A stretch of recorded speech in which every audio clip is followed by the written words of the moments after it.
ate milih.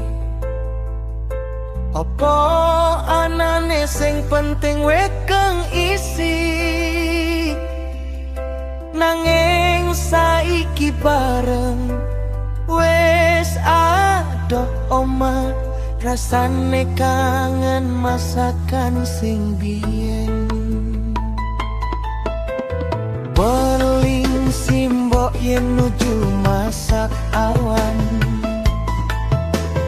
utek ning pawon racik bumbu warnan, parutan klopo diperes dadi santen, ambune sedep ngebaki sak ruangan.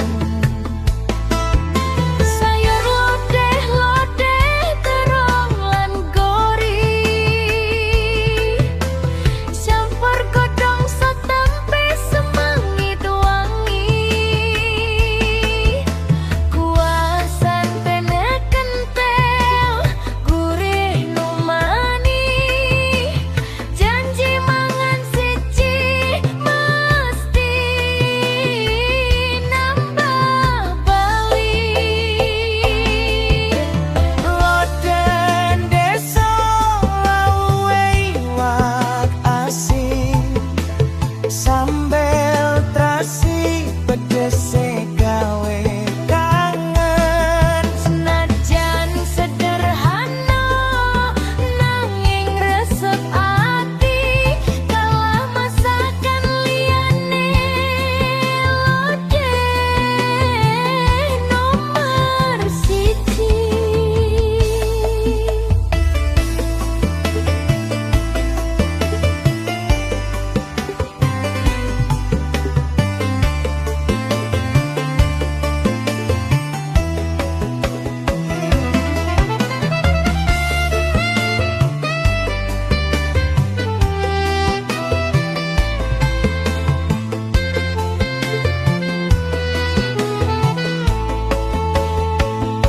Muga-muga simbok tansah pinaringan sehat, bisa masak lodeh kanggo anak putu,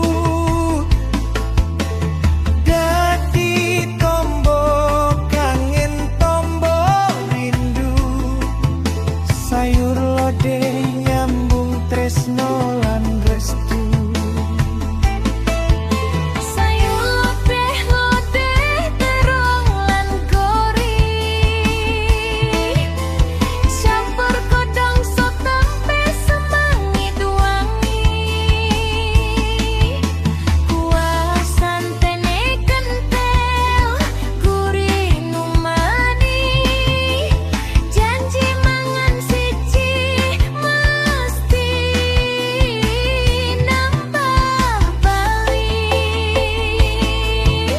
Loden desa lawe iwak asin, sambel terasi pedese gawe kangen. Senajan sederhana nanging resep ati, kalah masakan liyane lodeh nomor siji.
yo wis